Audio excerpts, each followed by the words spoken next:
welcome back to the Citizen channel. You're all staying safe and well. I'm going to take you back to 2008 today. Yes, on History Boys bloody penalties. Yes, 28th of August 2008. We're going to have a look at FC Midtyjylland versus City. I used to say Midtyjylland, but I've got to try and pronounce it properly. Midtyjylland, I think it's pronounced. So we'll have a look at that today. Of course, penalty shootouts have been around for a long time. I remember games being decided on the toss of a coin. That shows how old I am. So this has to be a better way, surely. Well, they've tried other things, haven't they? I mean, the American one of running from the halfway line, I thought that was quite fun. Shame it didn't catch on.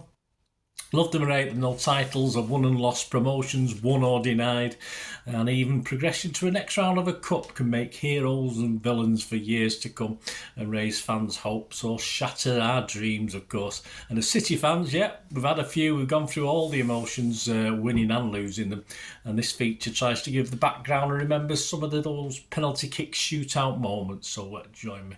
As I say, this is the game. This was a UEFA Cup qualifying round 2 game, yes, and we got in it through the fair play system, of course, and it will potentially, if we won it, put us into the group stage and on the road to a final. Guess where? Yes, Istanbul, believe it or not. Well, the wheels fell off at the quarter-final stage, but it was fun while it lasted.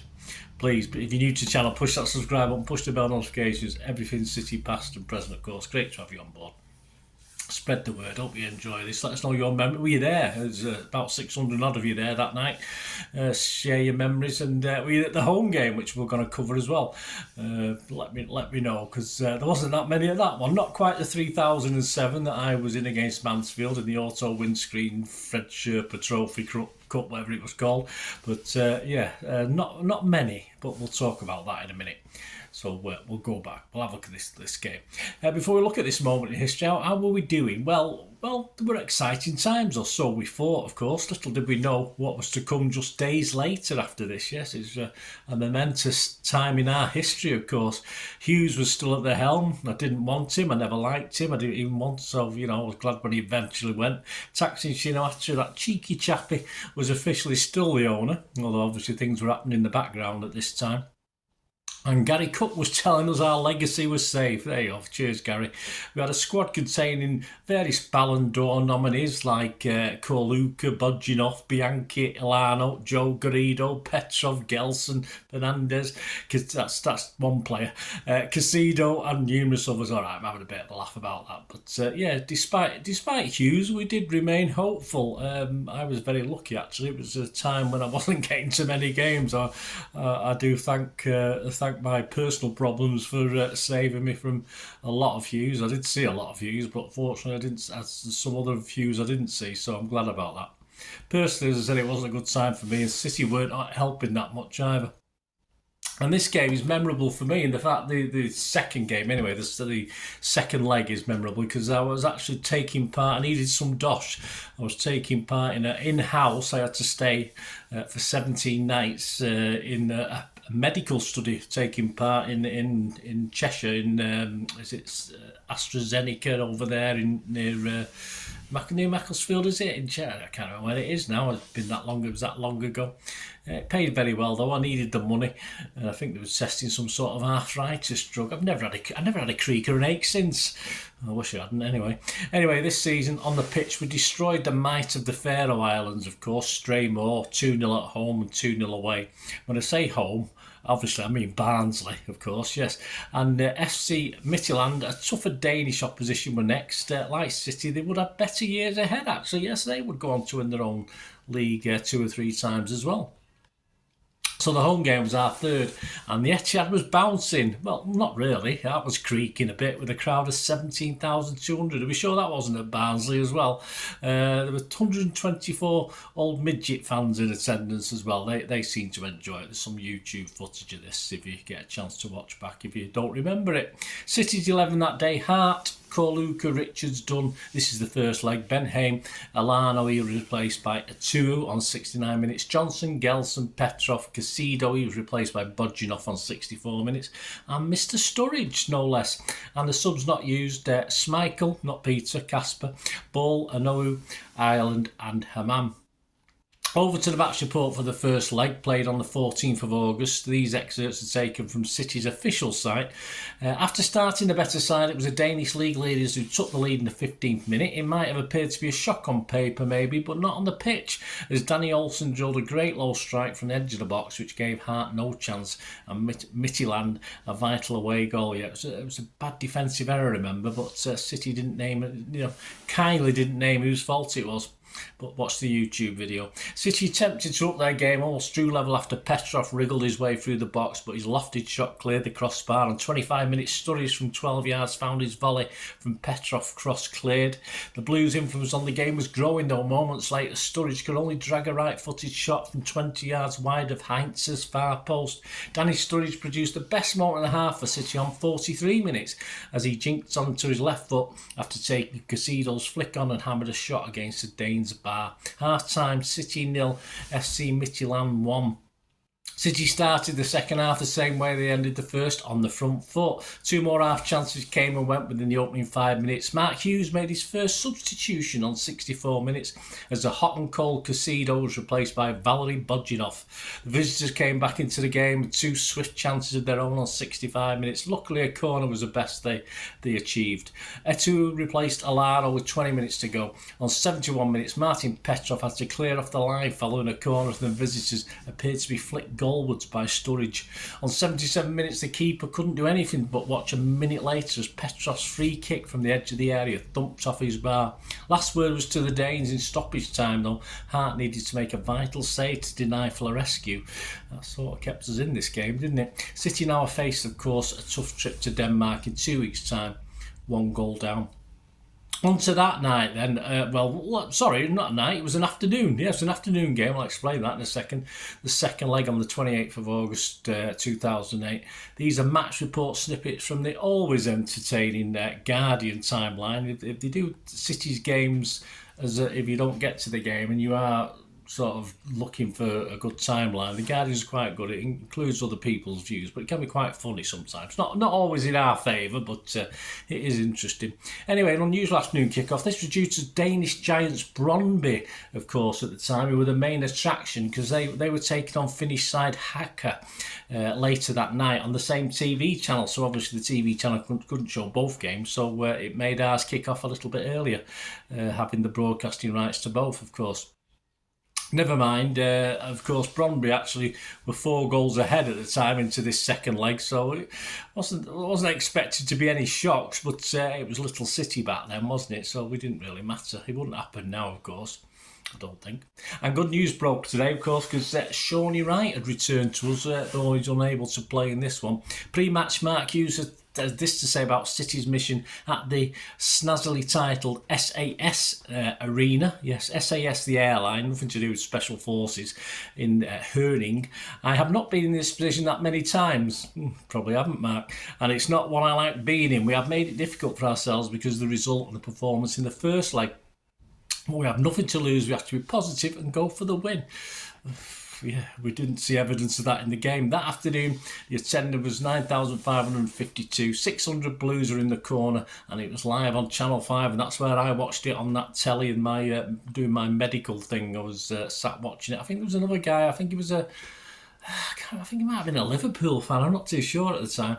But another guy was watching. No one else seemed that bothered. But interesting afternoon anyway there. The team, City's Hart, Benhaim, Richards, Dunn, Michael, Ball, Kaluka, Johnson, Ireland, Petrov, Alano and Joe. Our subs were Schmeichel again, Garrido, Gelson, Casido, Hammam, Evans and Sturridge. Yes, and these are little excerpts from the Guardian report. 1 minute, there's a cracking atmosphere in Denmark despite the early kick-off. So there you go. 7 minutes, Stephen Island is being referred to as Simon Island on Channel 5. Yes, they know the stuff on Channel 5, don't they? You can always count on the home of neighbours for accuracy, said the Guardian. Boring is sent clear after a slide rule. Boring, not boring, because he was quite good. After a slide rule ball from midfield, but it doesn't connect properly with his shot, and Hart saves well. 9 minutes, the reason for this match being the early kick-off is we know that Bromby are playing. Thanks for that information. 18 minutes, Joe doesn't look up for any side of physical battle. Did he ever? He takes the ball on his chest, but he's easily out-muscled by Khalif, who gathers possession, allows Midtyjylland to build another attack. 25 minutes, Alano jinks his way between two defenders and cleverly wins a free kick on the left corner of the 18-yard box. The Brazilian gets himself to his feet and kills the free kick over rather wastefully. 25 minutes, City are immediately stretched as Midtyjylland break on the left wing. The ball is dragged back to Thigerson in the 6-yard box, but Michael Ball makes a wonderful last-ditch tackle to save City from conceding the certain goal. 30 minutes, Midtyjylland are working the ball out of defence with a comfort that many so-called Premier League big boys could only hope to aspire to. They're a little lightweight up front, but they've been the better side so far. 37 minutes, Danny Khalif gets a painful shave. Did you have a shave? As Alano stood scrape his chin, a disastrous effort from the Brazilian to try an overhead kick from 40 yards out. Hey, what a goal that would have been. Marc Hughes has a face like thunder in the dugout. Thought he always looked like that. 45 minutes, Petrov is found on the left corner of the 18-yard box, who rifles a volley straight into the arms of Heinze. He does very well in the skiddy conditions because it starts peeing down by this time.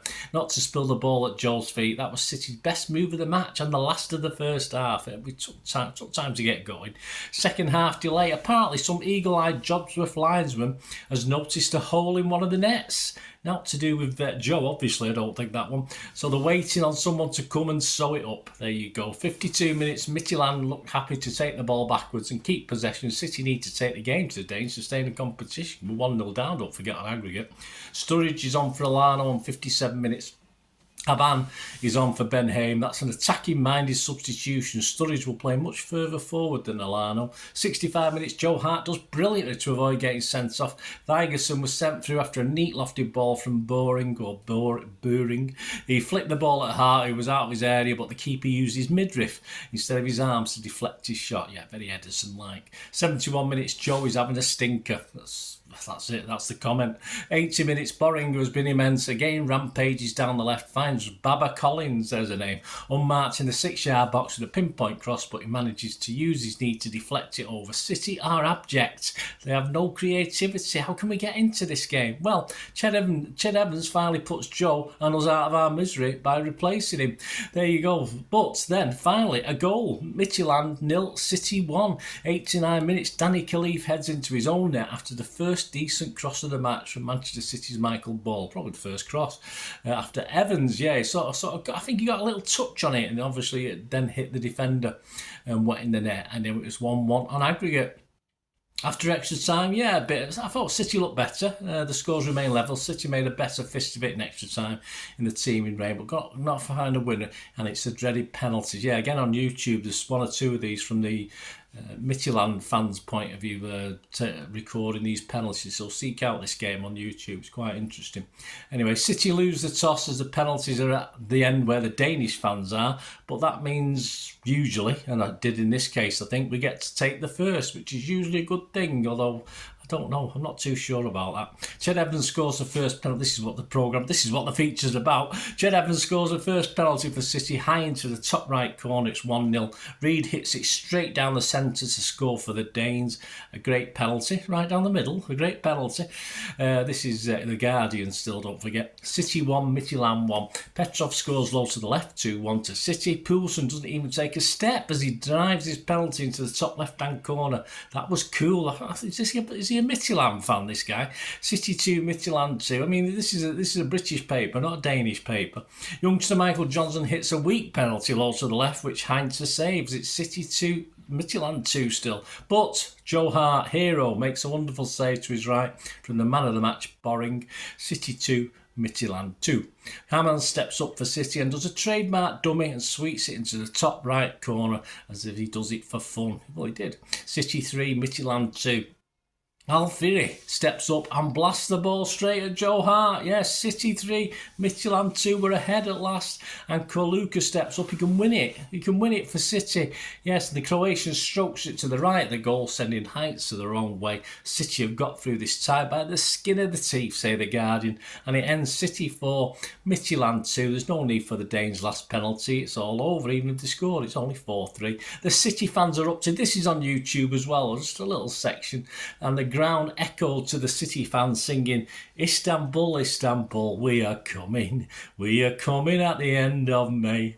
Oh, well, all right, it took a few years later, wasn't it? But it sort of worked. Well, we did okay. Of course, what happened next? We got to the quarterfinals, valiantly lost to Hamburg. You'll remember that, of course, that over 2 legs, an amazing night at Eastlands, or the City of Manchester Stadium, as it was called then. And of course, Istanbul would have to wait another 15 years or so. So, hey, that's how it is. There we go. As we know, in early September, the Sheik had arrived and Taksim was on his way. And by the 23rd of September, my eldest daughter's birthday, by pure coincidence, Mansour's Abu Dhabi United had signed on the dotted line, though we still had to put up with Hughes for a little while longer, didn't we? We'll be involved in another penalty shootout later in the competition before the Hamburg game, but that's for another bloody penalties feature, so we'll leave that for now. So there you go, guys. Thanks for joining me for this bloody penalties History Boys feature. 28th of August 2008. FC Midtyjylland versus City.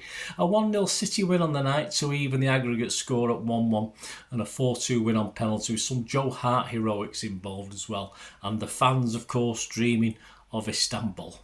Yeah, we carried on dreaming. Let me know your memories, guys, if you were there. Let me know what you thought, and do you remember that? As I say, check on YouTube, guys. There is some footage of the match and the fans, etc. So with the penalties and stuff. So do that. I'll try and put I'll link or two on there as well, just for you. But you put Midtyjylland against City onto YouTube. There's bits and pieces pop up. Not greatly filmed, but you can make stuff out. So very interesting. Thanks for watching, guys. Until we meet again. That's one thing, don't I? Please stay safe, Blues. Come on, City. Bye for now.